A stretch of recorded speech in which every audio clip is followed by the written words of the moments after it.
noite. Boa noite. É sempre um privilégio nós estarmos aqui para compartilhar a palavra de Deus. E hoje nós vamos estar falando sobre duas coisas, sendo que uma eu vou focar mais, mas vou estar passando de relance, que é a criança, porque ontem foi exatamente o dia das crianças, e também de Maria. E o tema que eu quero explorar hoje é: quem foi Maria? Quem foi Maria? E eu gostaria que os irmãos então se colocassem de pé em reverência à palavra de Deus. E nós vamos ler Lucas capítulo 1, versículo 26. Lucas 1, 26.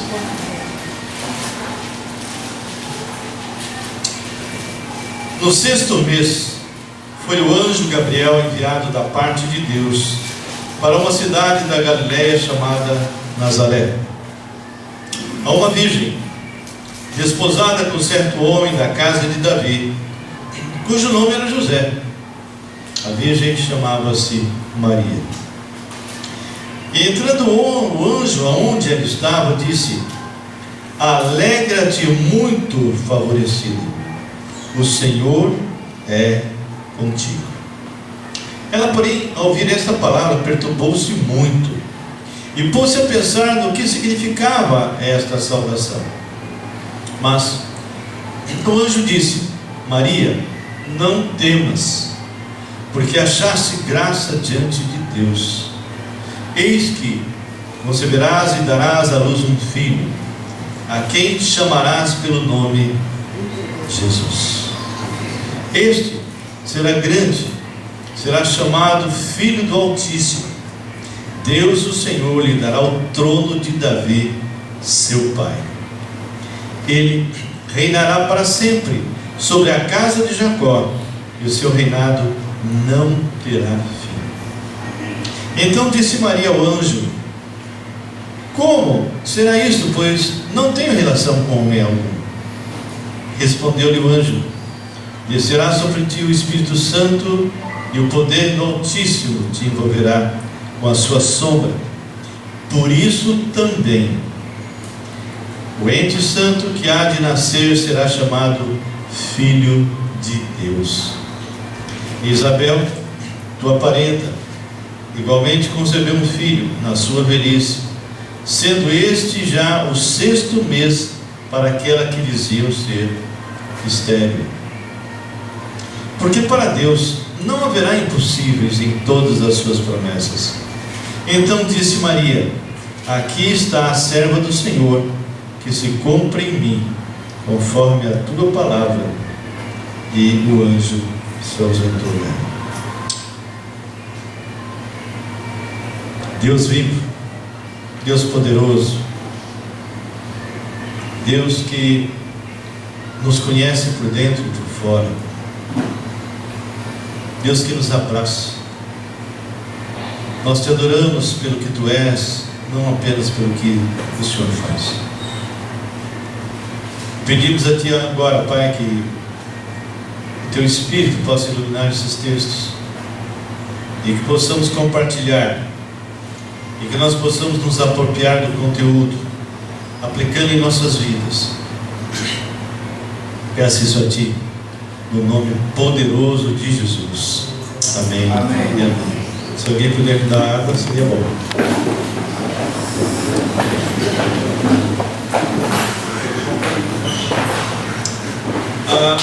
Quatro evangelhos foram escritos. E quando nós lemos Mateus, Marcos, Lucas, eles foram escritos, são chamados sinóticos. São realmente bem semelhantes. Há coisas que estão em um e outro não, outros se completam. E 30 anos depois, João escreve o evangelho dele, e 1 João, 2, 3.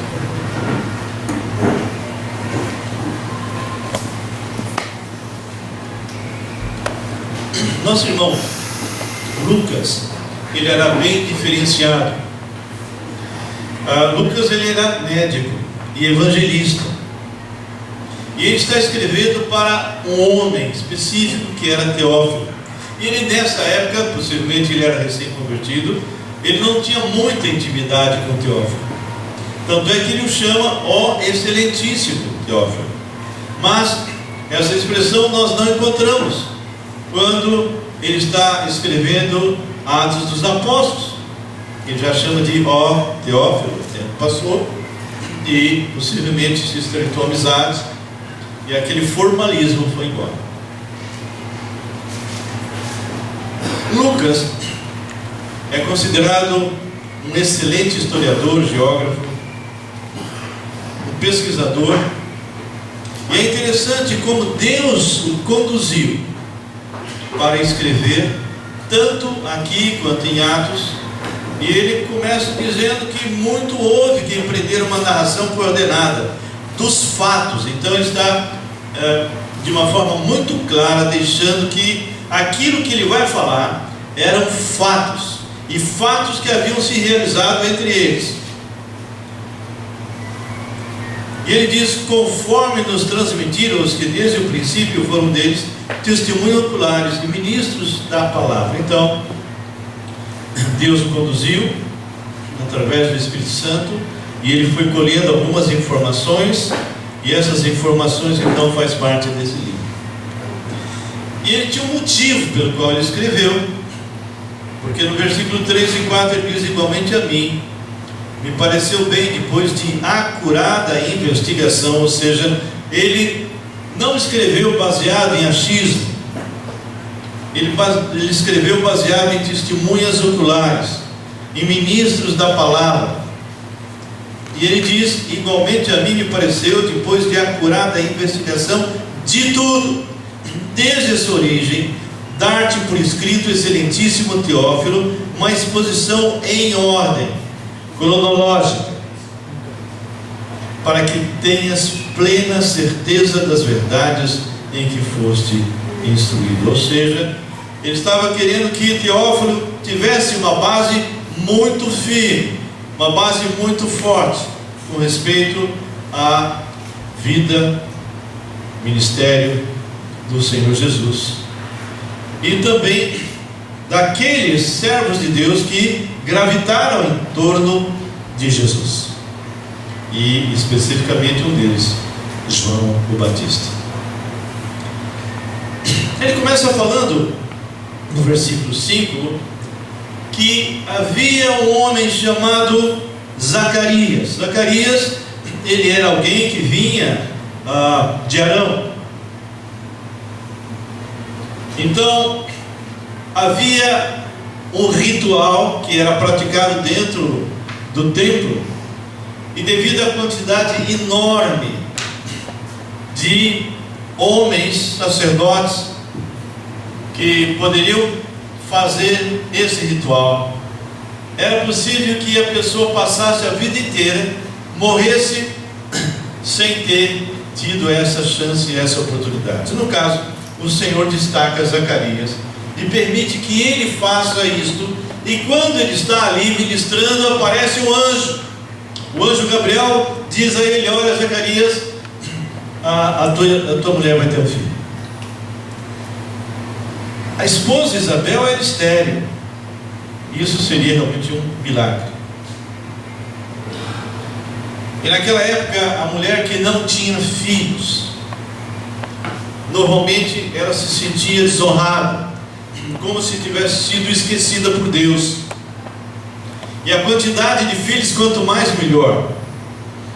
Algo bem diferente dos dias de hoje, onde as pessoas, e eu não tenho nada a ver com cachorro, não tenho nada contra nem cachorro e nem gato, mas nos dias de hoje, a maioria está trocando ter filhos por ter um cachorro, e cuida do cachorro como se fosse gente, em todas as maneiras que você possa imaginar: hotel,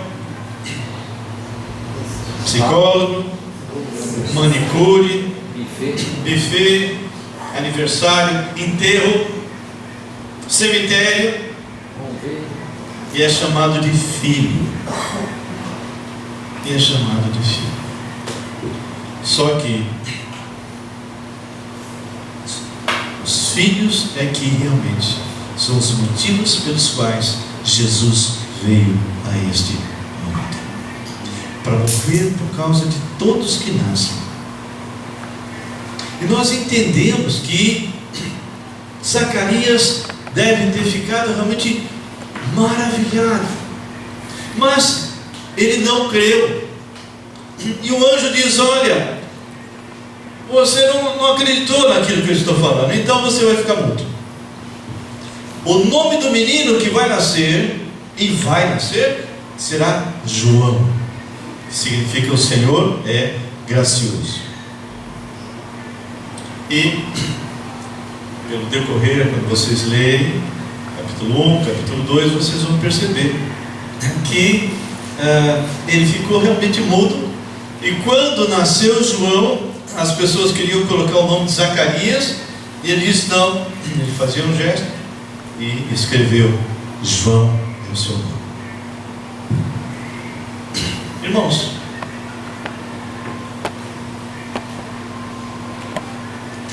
esse capítulo ele fala de duas crianças que tiveram uma importância no mundo, que realmente invadiu todos os países.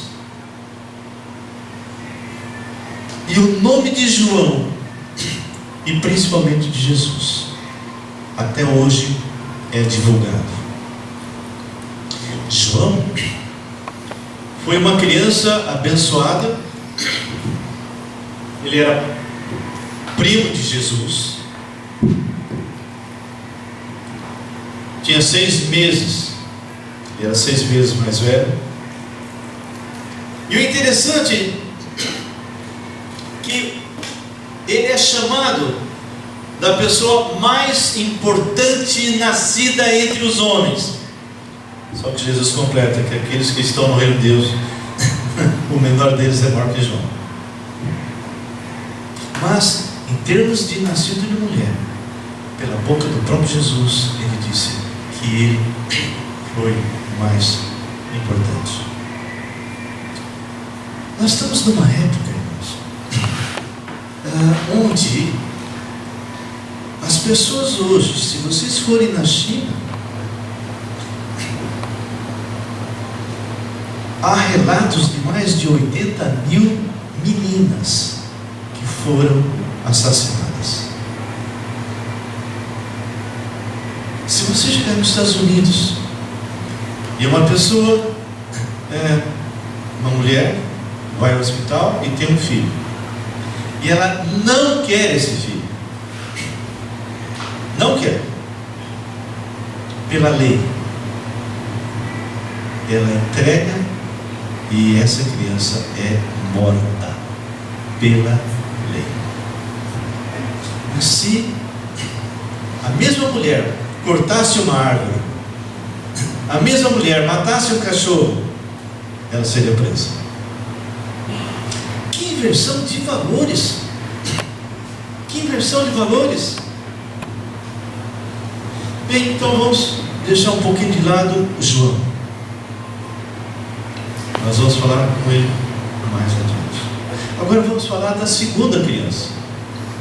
E no versículo 26 que nós lemos, aparece o anjo Gabriel se apresentando para uma jovem chamada Maria, bem jovem, que era desposada com um homem que também era da descendência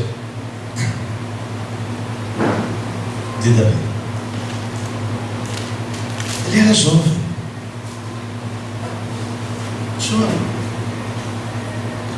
mas era serva fiel do Senhor. Ela era serva, mas ela tinha a mesma natureza decaída que nós temos, porque a palavra de Deus diz: todos pecaram. os descendentes de Adão.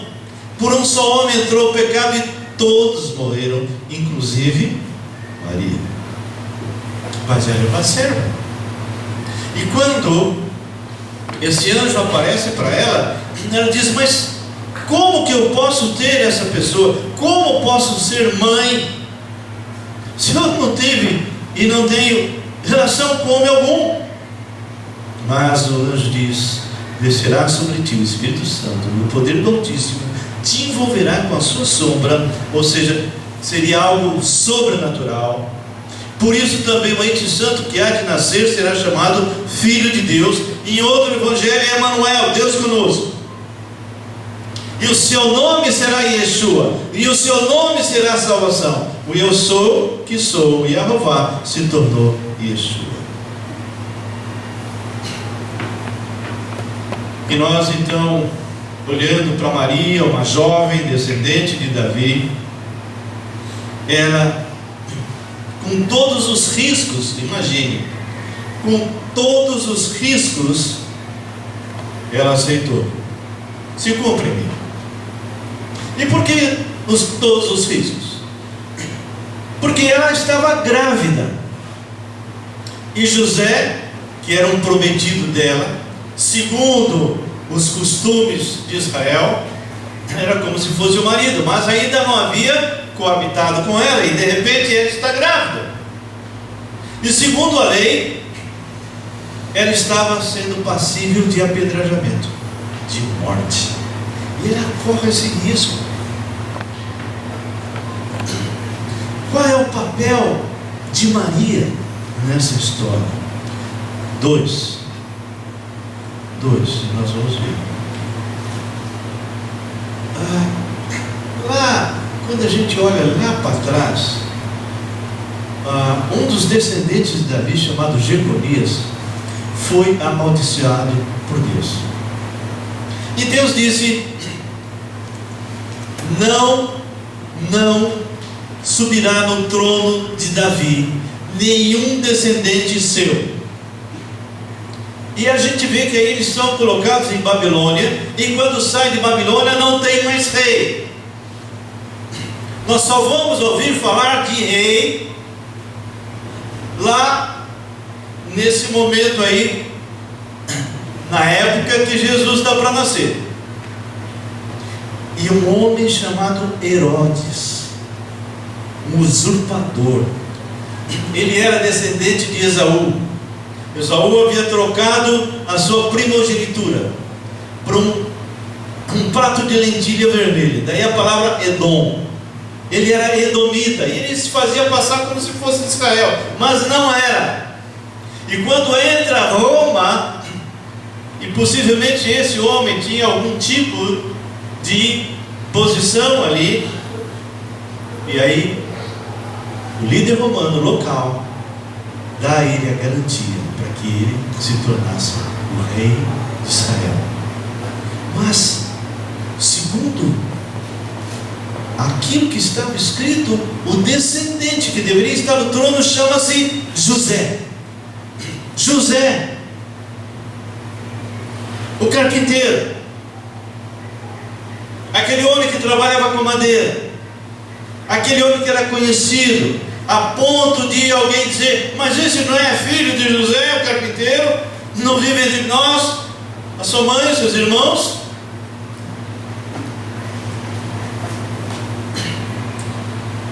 E qual é o papel de Maria nessa história? Primeiro, quando Maria gerou Jesus por obra de Deus, e o Verbo se fez homem, José não teve contato com Maria. Porque se José tivesse tido contato com Maria, a pessoa de Jesus nasceria com a sua natureza decaída. Então, simplesmente Maria gerou um filho sem contato com homem algum. Ela era virgem, mas ela era descendente de Davi. Olha que coisa tremenda que Deus faz. José ele era o herdeiro do trono. E naquela época, hoje eu não sei mais, talvez o irmão Renato possa dizer, naquela época, um filho adotivo, e quem assistiu Ben-Hur deve lembrar, um filho adotivo recebia toda a herança do pai, como se fosse um filho legítimo. Olha que coisa tremenda. Quando nasce Jesus e José o adota, ele passa para Jesus o direito ao trono, porque Jesus não tinha a maldição de Jeconias. Então Maria deu direito pelo sangue de Davi, e José entregou o trono. E por isso Jesus então pôde ser e vai ser o Rei dos Reis, o Senhor dos Senhores. Amém? Agora, veja que coisa estranha.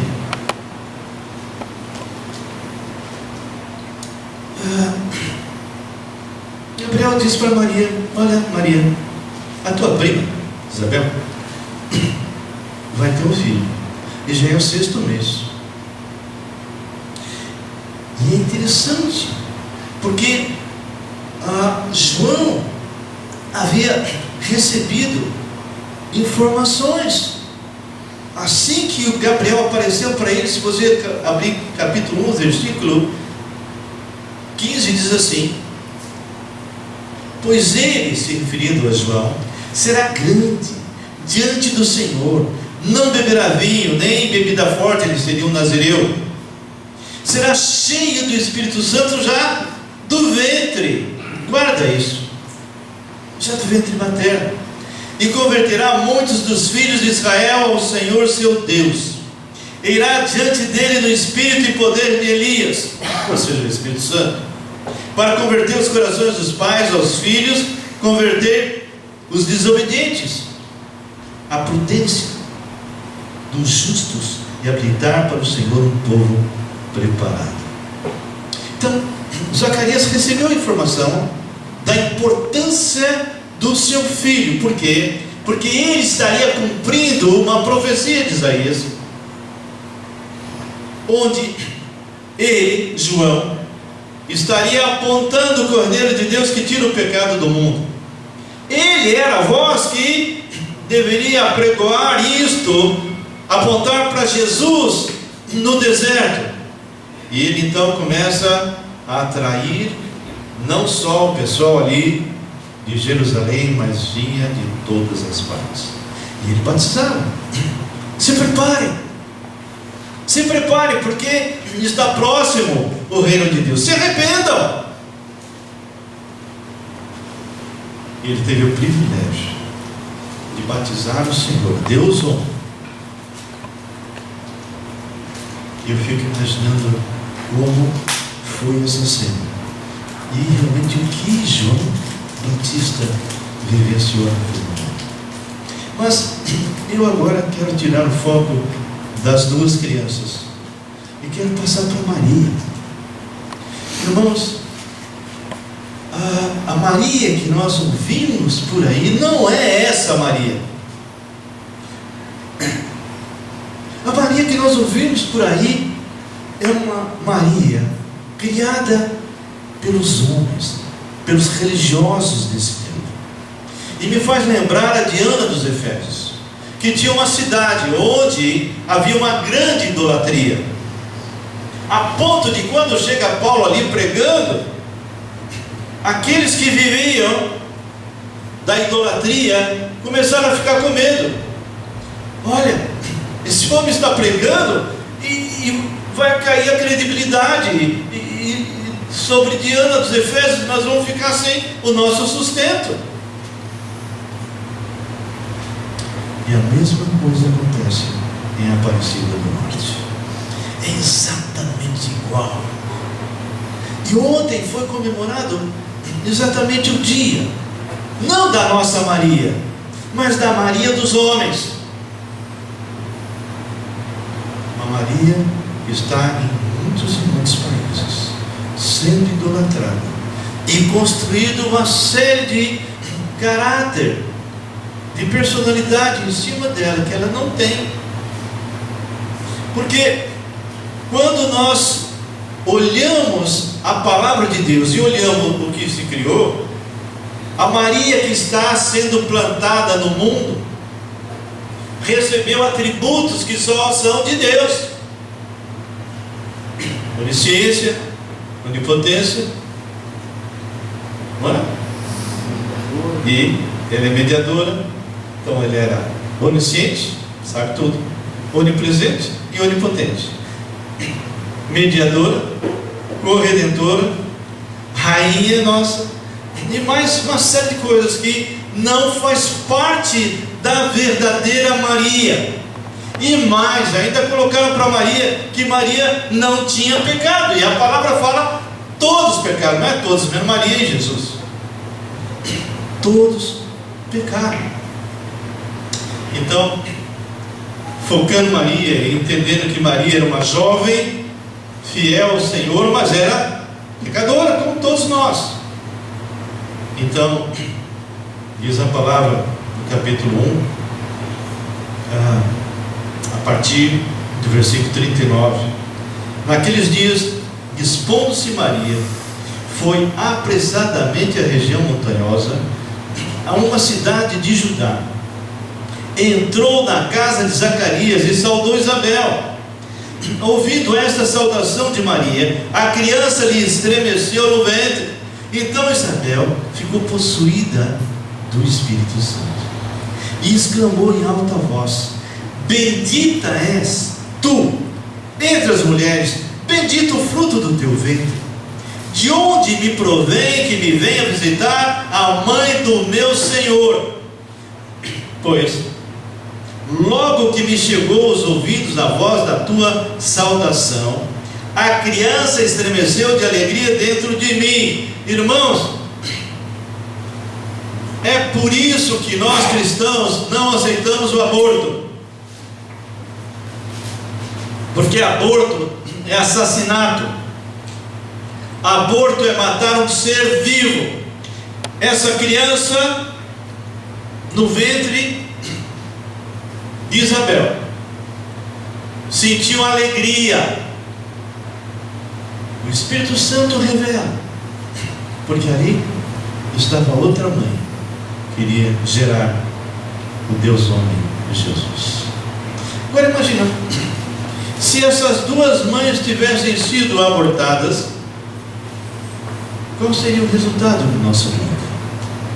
Imagina que José, quando ficou sabendo que Maria estava grávida, ele dissesse para o pessoal dele assim: olha, não fui eu não, viu? Ela adulterou.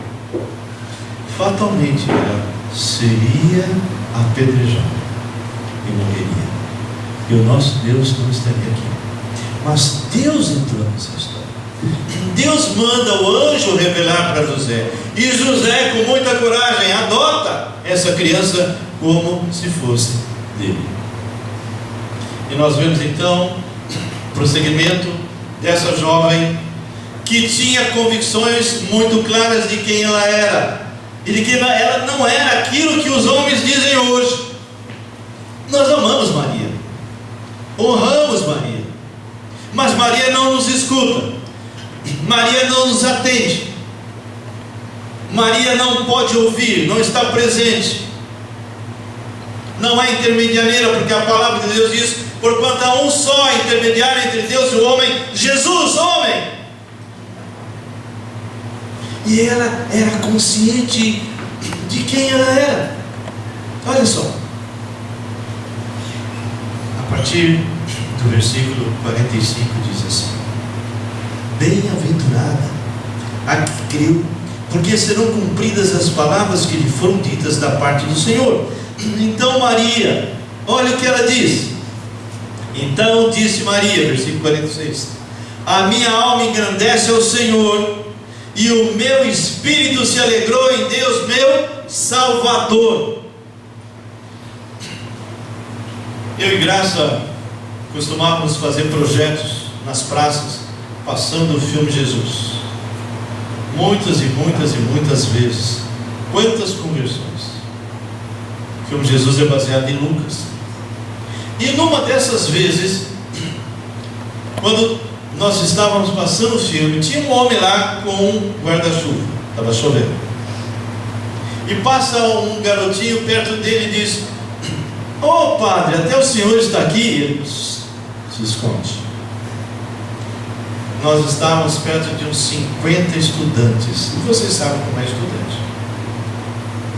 Quando terminou, aqueles estudantes rodearam aquele padre e começaram a fazer uma pancada de perguntas, e começaram a tentar evangelizar o padre. Aí mandaram me chamar. Eu cheguei lá, me apresentei, e ele perguntou: "O que você está fazendo na minha cidade?" Eu falei: "Nada, eu só vim evangelizar o povo que está perdido." "E o senhor, o que está fazendo aqui?" "Eu vim salvar Jesus." "Como salvar Jesus?" "Porque vocês não falaram de Maria, vocês não falaram da intercessora, vocês não falaram daquela que é a única que pode levar os nossos pedidos ao Filho." Eu disse: "Padre, vai me perdoar, mas eu não encontro isso na palavra de Deus. E mais, Maria era exatamente igual a nós, ela era pecadora." Quando eu falei isso, ele fechou a mão e falou: "Vou te dar um murro na cara, porque você está falando da minha mãe." Eu disse: "Padre, não estou dizendo que ela era prostituta ou coisa parecida. Eu estou dizendo que, da mesma forma que a minha própria mãe era pecadora, Maria também era pecadora. Ela tinha uma natureza decaída." "Não, não tinha." "Tinha." "Não, ela não tinha pecado." Aí eu perguntei: "Então, quem precisa de um Salvador?" E ele respondeu: "Somente aqueles que são pecadores." Eu disse: "Então agora o senhor vai ter que me responder algo, porque aqui a palavra de Deus diz, a própria Maria fala: a minha alma engrandece ao Senhor, e o meu espírito se alegrou em Deus, meu Salvador." Ora, se Maria não tinha pecado, e ela disse que Deus era o seu Salvador, a ela, quando eu falei ela, todos os estudantes que estavam à minha volta dizem: "Mentiu!" Claro, se ela não precisa de um Salvador, ela não tem pecado, ela diz: "Ele é meu Salvador," ela está mentindo. E eu disse: "E se ela não mentiu, ela falou a verdade, ela é pecadora mesmo." E aquele padre simplesmente foi embora. Essa Maria é a Maria da Bíblia. Essa é a Maria que nós cremos. Essa é a Maria que está no mesmo quadro dos profetas. A Maria que estava na história e foi realmente a mãe do Deus homem, do Senhor Jesus. E nós temos, da mesma forma que nós falamos de Moisés, que nós falamos de Davi, que nós falamos de qualquer outro servo de Deus que teve importância na história do mundo, nós também temos e devemos falar sobre Maria, porque ela era uma serva de Deus. Ela foi alguém muito importante. Isabel e ela tiveram 2 filhos que interferiram na história. Essas 2 crianças. E por isso nós devemos estar agradecidos a Deus. Primeiro, porque Isabel, que era estéril, teve um filho. Filho esse que pôde apontar Jesus e dizer: "Eis o Cordeiro de Deus que tira o pecado do mundo." E a mesma coisa Maria, que sendo serva, correndo o risco de ser apedrejada, ela cede à vontade do Senhor e diz que se cumprirá. E Jesus nasce, entra na história e vai para a cruz do Calvário, morre a nossa morte e ressuscita, e ele se torna então o único nome pelo qual importa que sejamos salvos. Tudo porque 2 mulheres foram agraciadas por Deus, e porque José teve a coragem de assumir Jesus para que Maria não fosse apedrejada. O que fica para nós em termos práticos? Primeiro, confirmar que todos pecaram e necessitam da glória de Deus.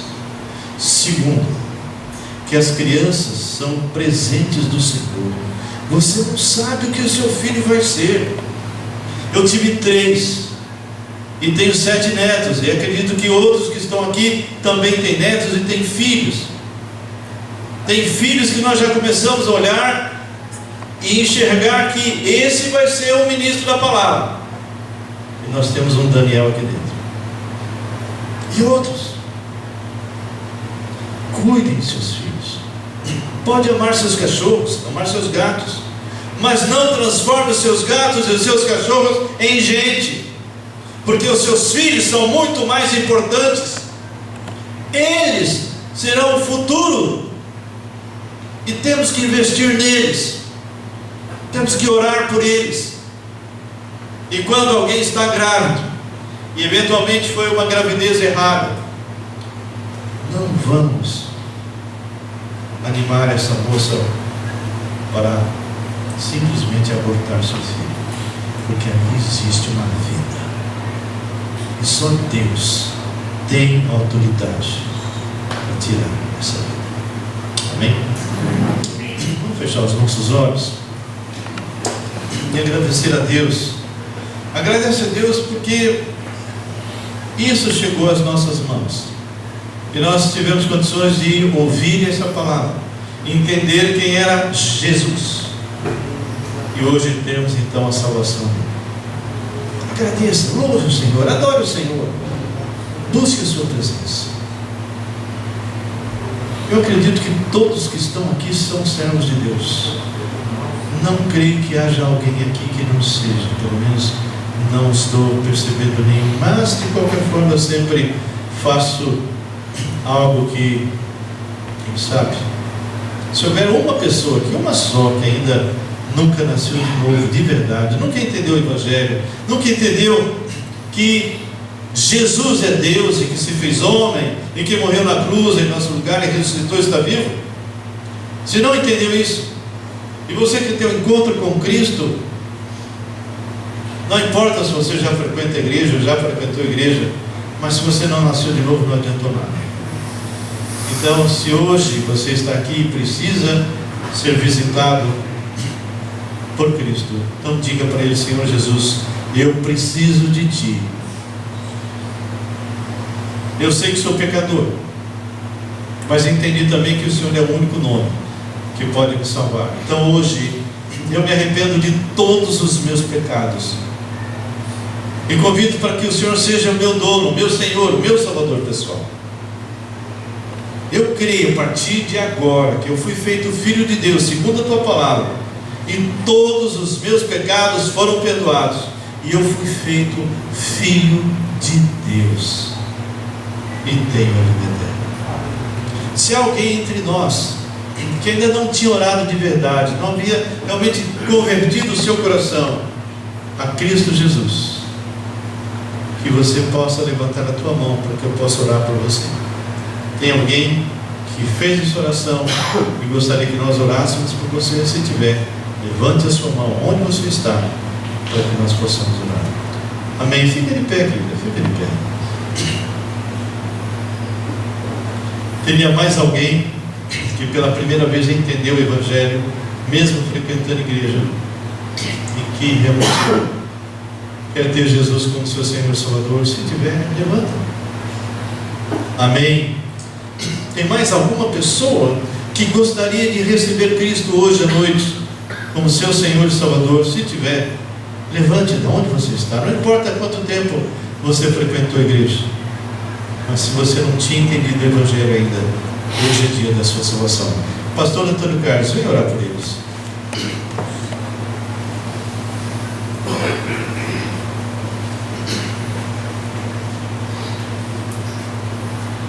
Deus, nós agradecemos ao Senhor mais uma vez pelas Tuas misericórdias que têm se renovado em nossas vidas, na vida desta igreja, enquanto parte do Teu corpo, o corpo de Cristo.